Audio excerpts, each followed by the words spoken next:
right, you are back with comedian David Boyle, and I'm quitting alcohol. So I'm here in Ho Chi Minh fucking airport, and there is absolutely no nook to be seen.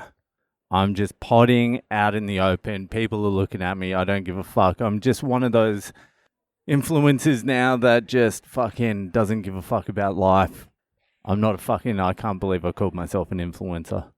So I thought I was going to get more time to pod, but today's been hectic, and we got to the airport 3 hours early, and this is 15 minutes before the flight. So it was about a 2-hour process to get through fucking everything. Generally, the flights have been fucking easy, but international has been an absolute cunt. Domestic, no one's flying domestic. The only people flying domestic in Vietnam are white people and Indians. And Indians are rocketing up the list of most annoying travelers. They could be real close to fucking number one because there's not that many Israelis around anymore. And they were 110 the most annoying travelers. Actually, I was speaking to an Israeli the other day. I'll go into that another day because we really had a fucking deep chat for quite a long time and I wanted to talk about it. But I forgot, and now my flight's about to take off. But he was interesting. That was in Hoi An about 4 or 5 days ago. So the trip is over, and now all I'm thinking about is fucking India now. India, I can really just fucking treat it like home. I am getting authentic experiences there. We're really just going back because my wife's sister's pregnant. And she is due in December, so the whole family's going there for that, and it's going to be hectic. I'll be left out of it, which is so fucking sweet, but I'm going to have to be around. I'll have to be lurking, but I don't have to be involved. So that's not even that far away. That's Christmas. And what's the date now? It's like the 20th of October. Which gives us like a couple of weeks till November. And then, so it's like 8 weeks before I go to India.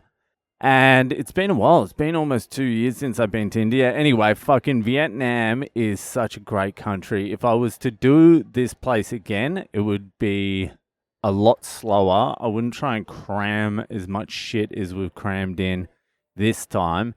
And the cool thing is about Vietnam that I remembered, but the misso didn't want to do it, is you can catch these overnight sleeper buses and they are like full-on luxury. You get your own little bunk to yourself. You get a TV. It's luxurious and they're cheap as fuck. So you can just jump on the bus at night and end up at a place the next morning relatively fucking refreshed because you can actually sleep on these buses. I wanted to do a little bit more of that because we have been catching a lot of flights and it just soaks up time. There's been delays every single time.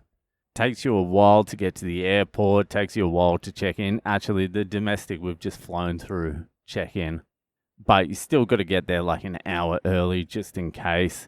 So next time I would really take my time and really get to see more of Vietnam outside of the fucking cities. Because maybe even get a bike. Get 2 bikes because we did actually do that in Da Nang. We got, Hoi An. We got a couple of scooters and just went scootering. And that's when you get the fucking authentic experiences, when you're not fucking chained to a spot. It's when you can just fucking let rip and go at your own pace and do whatever you want. Like we drove out to the beach. We got 2 bikes, 1 kid on each, and just fucking flying down the beach, then through the rice paddies, and you see like water buffaloes and shit. And you're like, yeah, this is it. This is what I was after. So I reckon that's even possible with kids. You just get 2 bikes and you spend like 2 months just riding from Ho Chi Minh to Hanoi and just seeing everything in between. And it's so goddamn cheap here that it wouldn't even cost you that much. If you could organize the bike for a decent price, you cruising. Anyway, I've got like fucking 10 minutes before I got to board this goddamn flight.